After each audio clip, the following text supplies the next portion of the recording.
Hey, what's going on, everybody? What's going on? I hope you guys are having a good day. So, today I want to talk about Netflix. I want to talk about Netflix stock and basically explain to you that Netflix is not dead. I'm going to give you 5 reasons why Netflix stock might actually be a good investment, 5 reasons why I don't think Netflix is going to die, 5 reasons why Netflix is not the next Blockbuster. So, get comfortable, buckle up your seatbelt.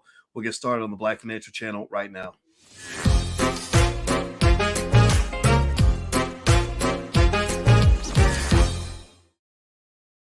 Hey, what's going on, guys? Welcome to the Black Financial Channel. That's theblackfinancialchannel.com. My name is Dr. Boyce Watkins. I'm your friendly neighborhood finance professor.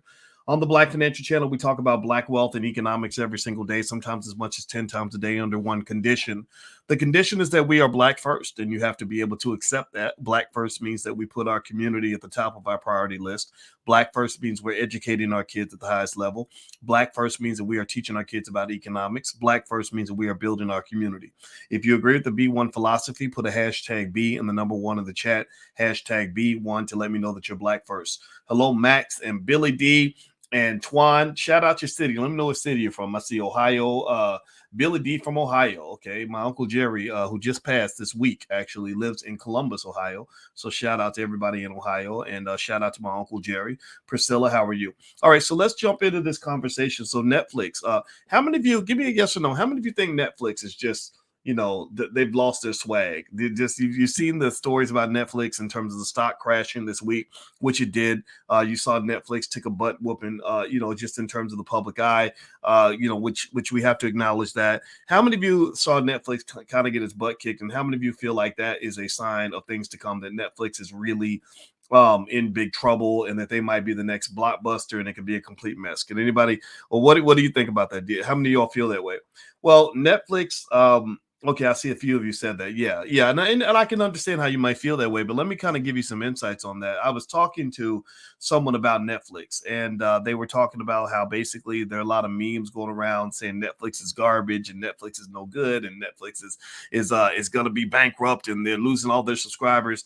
I'm going to say this. Netflix definitely lost some cool points because they actually had negative subscriber growth for the first time in 10 years.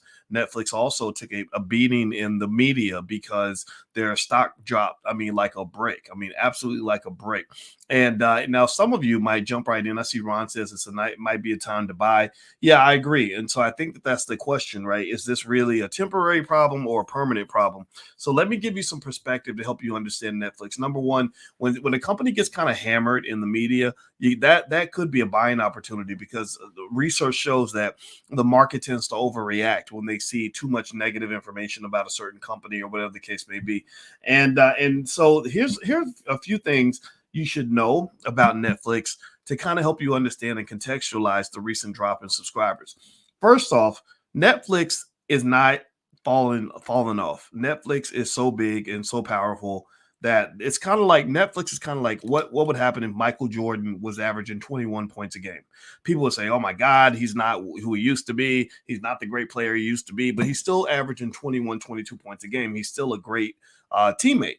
And so ultimately Netflix did lose subscribers, which was a very big surprise, but Netflix is so much bigger than all the other streaming services. They're almost twice as big as Disney in terms of number of paid subscribers. They have 221 million. Disney has about 129 million. Now, Disney's growing. Disney grew by about 11 million in the last quarter. That's a big deal. But Netflix is not, not in any near future point in the next 2, 3, 4, 5 years.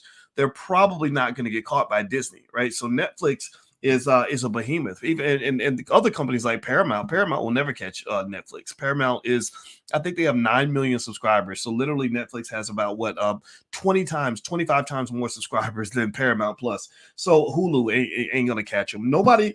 The only company that has a chance to catch Netflix in number of paid subscribers is Disney, and Disney it may not do it because now Disney's not going to focus all its energy on streaming. It's going to focus back on its parks and its cruise ships and everything else. That's what happened. The pandemic just accelerated Disney's subscriber growth because they took everything online. Number two, the second thing you want to know about Netflix's drop in subscribers is that Netflix lost 700,000 subscribers because they pulled out of Russia. Now, I think that this is an example of why companies need to stop getting involved in controversial politics. There's no reason in my view, from what I know, that for them to pull out of Russia unless Vladimir Putin kicked them out of Russia. I personally think that pulling out of Russia, I don't know if that's necessary, but they lost 700,000 subscribers. So if you take that Russian pullout off the table, they actually have positive subscriber growth. They grew by 500,000 subscribers, right? And so Disney also is getting involved in politics, which I don't agree with. They're getting involved with this bill. I guess Florida's passing a bill saying you can't talk to second and third graders about being transgender and stuff like that. And some of you think that's a good thing. Some of you think it's a bad thing. But Disney decided to talk about it and jump in in the middle of a controversial issue. Well, now the Florida state legislature took away Disney's special tax exempt status that they had, where they were allowed to govern themselves. And I personally think that is, I know as a Disney investor, I'd be kind of annoyed. Like, why are we losing money because we're taking a controversial position on a bill that is not necessarily a foregone conclusion? It's not like it was, we're voting against, killing children or something, right? It's like, no, some parents think that it's okay to talk about transgender issues with a 7-year-old. Some parents think that's a little bit weird. It's okay to think either way. Now, the third thing about Netflix that you should know is that Netflix has really smart management. Their management is good. They've solved problems before. They're innovative. They're coming up with new product lines. I think Netflix is going to figure it out. I really do. When they figure it out, the stock is going to see a bump. The next thing you should know about Netflix is that if you had invested in Netflix stock at the last time 10 years ago, where they had negative subscriber growth, if you put $1,000 in the Netflix stock at that time, your $1,000 would have grown to $20,000 by now. Literally, you would have 20x'd your investment if you had put money into Netflix the last time they had negative subscriber growth. So just keep that in mind. Sometimes the best time to invest in the company is when it's down and out. The last piece is that, remember, Netflix has a lot of low-hanging fruit, a lot of things that they can jump into right away that would help them monetize and increase their profitability. One of which is that they estimate 100 million people are sharing a Netflix password. So how many of you are not paying for your Netflix, but you have access all the time, but you ain't never paid for Netflix?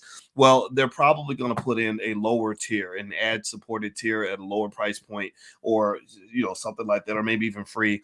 That is going to help drag in revenue on that end. So Netflix, I think, is a company that could likely be a good investment. I'm going to buy me some Netflix and sit on the stock for a while, and then we're going to just see how it plays out. Maybe I'm wrong, but I really don't think Netflix is dead. I think that all these beliefs that Netflix is just dead and dying and irrelevant and they're the next Blockbuster, I think that's an exaggeration. And I think and so here's the thing: whenever people start to get overly emotional and exaggerating things like that, that might be an opportunity to buy. Okay. All right. So anyway, guys, I'm going to get on out of here. Do me a favor, hit the thumbs up button, thumbs up, thumbs up, thumbs up. Also, if you go to boycewatkins.com, if you want to attend the One Africa Unity Summit that's happening in Detroit this week, you can go to boycewatkins.com. I have passes there. Also, there are virtual passes. I'll put a virtual pass as well in case you don't live anywhere near Detroit. And also, if you want a free e-copy of my book, How to Build Massive Wealth in the Stock Market by Investing $5 a Day. The book is free. I want you to read the book because I want you to take the $100,000 pledge, where every child in our community has $100,000 in liquid assets waiting for them by the time they're 25 years old. That comes with the $5 a day investing plan. I can show you. It's easy. It's very direct. And there's a free ebook that I'm giving away on how to do that. And all you got to do is go to blackmoneyminute.com, sign up, and the book is yours. Okay. So it's totally free. The URL is right there on the screen. All right, guys. Well, I'm out of here. Good luck to you. I hope that you make a ton of money, and I'll be back very, very soon. You guys know I might be doing videos anytime, day or night, because I just do it when I feel like it. And so there's no, I don't work for the man, so I don't have to have a 9-to-5 schedule. I can just do whatever I want. So you might hear from me at 2:00 in the morning. You might hear from me at 2:00 in the afternoon. Either way, I'm here for you. I love you. I want to support you, and I want to see you do well. So take care, guys. Have a good day. Love you. I'll talk to you later. Peace.